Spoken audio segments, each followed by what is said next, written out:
Cooperative and experiential learning theory. Cooperative and experiential learning are lodged under constructivist learning theory, which means learners construct knowledge rather than just passively take in information. When applied to teaching, cooperative and experiential learning activities have advantages in the 21st century classroom, as it allows learners to develop their social skills and to be richly filled with learning experiences. So, by the way, I'm Joan Aquina together with Charlene and Georgia Ann. We will be discussing about the cooperative and experiential learning theory. By the end of this lesson, you should learn cooperative learning theory, experiential learning theory, and the Cobb cycle of experiential learning. So, what is cooperative learning theory? So, cooperative learning theory is a teaching approach that aims to manage classroom activities into academic and social learning experiences. It is a set of instructional learning methods that aim to encourage students to work together on academic tasks. Cooperative. So now let's move on to the five elements of cooperative learning theory. Positive interdependence. Positive interdependence is achieved when all individuals of the group feel that they cannot succeed unless everyone succeeds. Second, promotes interaction. In this element, students need to work where they help each other understand by encouraging, supporting, and helping one another.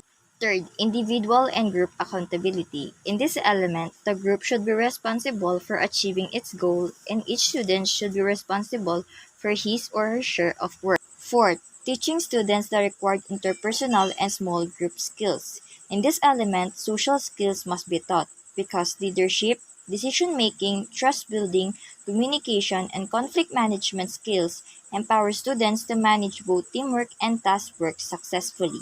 Lastly, group processing. Group members can discuss between each other how well or how bad they are achieving their goals within their group. Groups need to describe what proceedings can be changed in order to have successful working relationship. Cooperative learning theory has five features.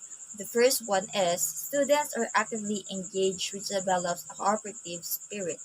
The second one, each student is challenged to give his or her best, which creates a healthy and competitive spirit. Third one, it allows creativity and innovation among students. Fourth, it reduces the pressure from work and creates a positive classroom atmosphere. And lastly, it develops a positive attitude to students. So now let's move on to the three stages of cooperative learning. So the first stage of cooperative learning is teachers assign learners to groups. Second stage is tasking is vital component of cooperative learning.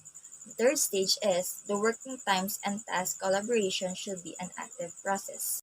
Hi, I'm Charlene Franco and I will be talking about cooperative learning methods. So, cooperative learning methods are classified into two parts, structured team learning and informal group learning. Let's first talk about the structured team learning, where it involves rewards to team based on the learning process of their members. It is characterized by individual accountability and the work of the group as a whole is also assessed.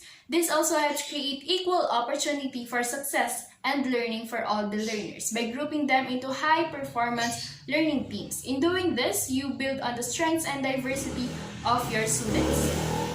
In the structured team learning, there are three learning strategies. First is student teams achievement division, in which small groups of learners with different level of ability work together to accomplish a shared learning goal. Second is teams games tournament that provides opportunities for students to complete tasks or cases in groups and in an atmosphere of a tournament. And lastly, cooperative integrated reading and composition, that is a comprehensive approach to instruction in reading and composition or language arts. The second part of the cooperative learning method is informal group learning that covers activities that are focused on social dynamics, projects, and discussions, then mastery of well-specified content. Activities may include but not limited to Jigsaw 2, learning together, think, pair, share, and group investigation.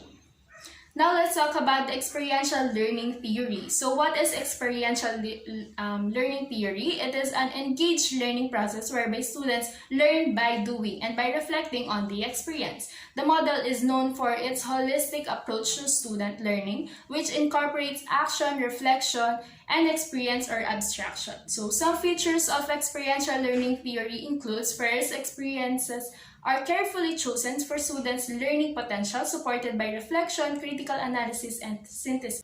Second, the learner is actively engaged on activities such as posing questions, investigating, experimenting, being curious, solving problems, assuming responsibilities, being creative, and constructing meaning. Third is reflection on learning during and after one's experience is an integrated component of the learning process. Fourth, learners are engaged intellectually, emotionally, socially, and physically. These involvements produces a perception that the learner task is authentic. Fifth is relationships are developed and nurtured. Learners' relationship to themselves, to others, and to the world at large. And now let's proceed to Kolb cycle of experiential learning. This picture represents the experiential learning cycle. First, in the concrete experience, means being involved in a new experience or by doing. Example of this, learning to ride a bicycle. Second to the loop, reflective observation. This means reviewing or reflecting on the experience. Example of this, talking about riding and watching someone else ride a bike or bicycle. Then next, abstract conceptualization. This means concluding or learning from the experience. Example of this is how we grasp the definition and have a good understanding of the idea of riding a bike. And lastly, active experimentation means planning or trying out what you have learned. Example of this, hop on a bicycle and have a ride. This process includes the integration of knowledge, the concept, facts, information acquired through formal learning and past experiences. Activity, the application of knowledge to a real-world setting. And lastly, reflection, the analysis and synthesis of knowledge and activity to create new knowledge. Experiential learning activities can include, but not limited to, internships, laboratory experiments, service learning, practicum, community-based research, and fieldwork. For our conclusion, cooperative and experiential learning theories are one of the alternative methods that can be implemented in a learner-centered classroom, as it stimulates active learners and can create a positive interaction among students, since these theories develop social interaction among students and gather learning experiences in order to get a high-quality learning outcome and education reform.